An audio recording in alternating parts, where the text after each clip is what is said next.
Oi, tudo bem? Sou Márcio Neri, sou engenheiro, trabalho há mais de 20 anos com captação de recursos. Eu iniciei nesse universo elaborando projetos. Trabalhava em uma entidade que era especializada em elaboração de projetos, a entes públicos.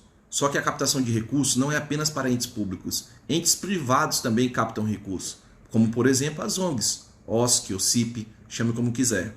Pois bem, neste universo eu aprendi que captação de recursos não é apenas obras, reforma, construção, ampliação ou equipamentos, veículos, maquinários. Não, também não é apenas custeio, sabe? A realização de atividades, o custeio das atividades das entidades públicas e privadas, pagamento dos profissionais, da folha de pagamento, realização de seminários, simpósios, eventos, campeonatos, torneios.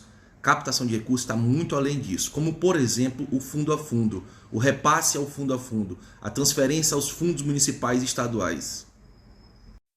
Então o que foi que eu percebi? Qual foi a virada de chave? Depois de elaborar diversos projetos, de participar da elaboração de diversos projetos de engenharia e arquitetura, eu comecei a perceber que essas entidades, elas sim eram carentes de elaboração de projeto. Mas a elaboração de projeto é uma das fases na captação de recursos. Existem outras fases. Existe a fase da licitação, da Comissão Permanente de Licitação, existe a fase do setor de convênios, existe a fase da execução, onde há a participação dos servidores na parte de execução, como por exemplo o engenheiro de fiscalização, se for uma obra. Existe a parte da prestação de contas, senão eu torno a entidade inadimplente ou posso até comprometer o CPF do dirigente que representa a entidade. E também existem outros tipos de captação de recursos, de transferência voluntária, de transferência especial e de transferência fundo a fundo. E os principais fundos são saúde, educação e assistência social. Existem também os que trabalham apenas com as plataformas, por exemplo, na saúde com o Sismob, o gerenciador de objetos, no FNS. Existem aqueles que trabalham com o e-gestor, ou então com o Sigob da Funasa. Existem aqueles que trabalham com a plataforma da educação, o CIMEC, que é onde está o PAR, são as obras da educação e a elaboração do PAR. Existem aqueles que trabalham com obras da assistência social, que, por exemplo, o SIG-TV, a plataforma Mais Brasil. E também existem os repasses fundo a fundo, as transferências voluntárias, transferências especiais e as transferências aos fundos. No repasse fundo a fundo, nós temos ali o fundo da saúde, o custeio da saúde, o PAB, o MAC. O PAB mudou agora em 2022, chama-se PAP, né? Atenção básica virou atenção primária. O incremento ao MAC, ao PAP, o teto MAC. E aí nós temos o Fundeb, o PENAI, o PENAT. E aí nós temos o SUAS na assistência social. Esses repasses também são canais de captação de recursos. Tem diversos municípios, conforme várias postagens e mais de 1.500 diagnósticos elaborados a prefeituras em 2021 que estão precisando de ajuste, que estão deixando de receber milhões de reais. Tem município que chega até a casa dos bilhões. Você sabia disso? E quanto pior é o repasse, como que será o atendimento à população nessas áreas? E aí você pode estar se perguntando, mas tu não esqueceu do CALC? CALC...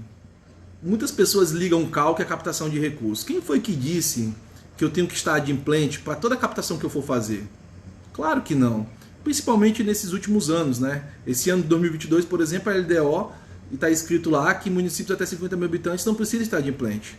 Mas também nós temos alguns outros fatores que têm que ser observados, as declarações aos tribunais.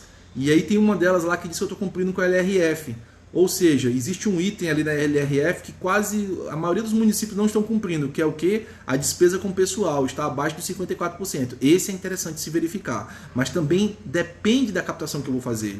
Captações de recursos voltadas à saúde, educação e assistência social são constitucionais. Eu não preciso estar adimplente. E quando eu preciso estar adimplente, eu preciso estar adimplente em uma fase mais à frente na captação de recursos. Você sabia disso? Então isso é entender de captação de recursos em todas as suas fases. Que tal você aprender sobre tudo isso? Entender o que é a captação de recursos, entender como captar recursos para obras, equipamentos, veículos, maquinário, custeio das atividades, pagamento da folha de pagamento, realização de eventos, captação de recursos aos fundos municipais e estaduais, a verificação desses repasses aos fundos municipais e estaduais, a verificação dos índices, dos coeficientes de eficiência. Será que os seus fundos estão recebendo o que deveriam receber? Mais dinheiro necessariamente pode ser o quê? Ações mais fortalecidas ou ampliação das ações que são ofertadas à população. Que tal você aprender sobre tudo isso? Que tal você ter uma renda de um consultor ou um assessor? Trabalhar com consultoria ou assessoria nessa área.